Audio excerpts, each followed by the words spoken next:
Hey, it's Trish Uhl here. I am so excited to begin to show everybody the work that Rob Lavigne and I have been doing on AI factories and autonomous AI agents.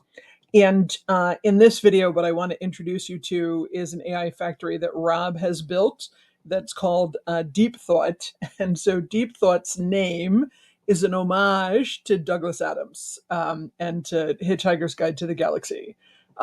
Whole long story there, but suffice it to say, Rob and I know where our towel is. Anyway, so what I'm going to do is I'm actually going to run this code for you. This is actually in a Google Colab environment. And what we're going to do is I'm going to ask this AI factory, I'm going to ask Deep Thought to go ahead and run some research on Ada Lovelace. And so you can see that I've gone ahead and populated questions in here that I'm going to ask the AI to go ahead and perform this research without any more intervention on my part. And so let's see what it is that it does, and let's see how long that it takes. So I'm going to go ahead and click on the button, and we're going to go ahead and get started here. And I'm going to scroll to the bottom, and we can see that Deep Thought is already in action. And what you're going to find as it is that this unfolds is that for every query, right? So there's a question, and then Rob actually has it set so that we can see how long it takes in order for it to process each one of these different queries.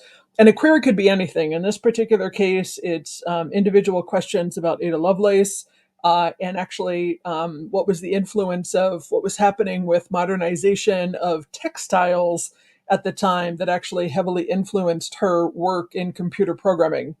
And so you're going to see as we go on here that it's actually it's actually moving through this research at a really good clip.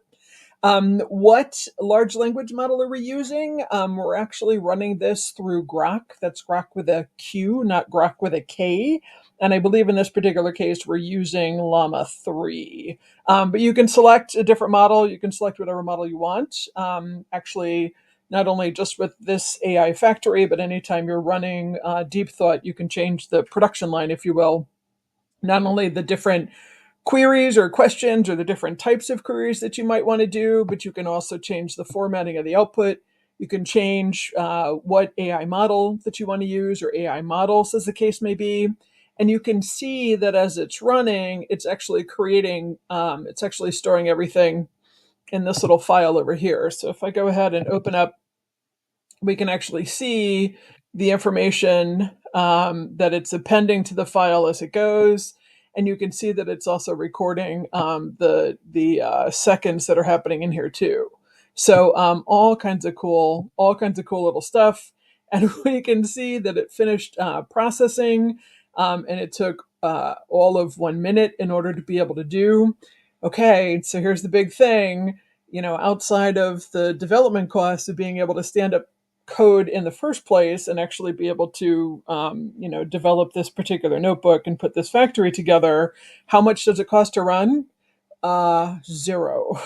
$0. There's no cost with the way that it is, after how it is that Rob has actually designed and engineered this particular factory. So the running it, there's not even costs for the tokens, either the outputs or the inputs, just with the way that it is that we've currently got this designed. So yeah, you can use an AI factory in order to be able to conduct this kind of research, be able to capture output files, and then be able to do whatever it is that you want to do with them from there. And all of this is customizable to be able to, again, format in any kind of, format the output in any kind of format that you would like, and then be able to use the queries in order to be able to um, you know, submit any type of query actually to the LLM in order to be able to generate this kind of output. So, yay cake!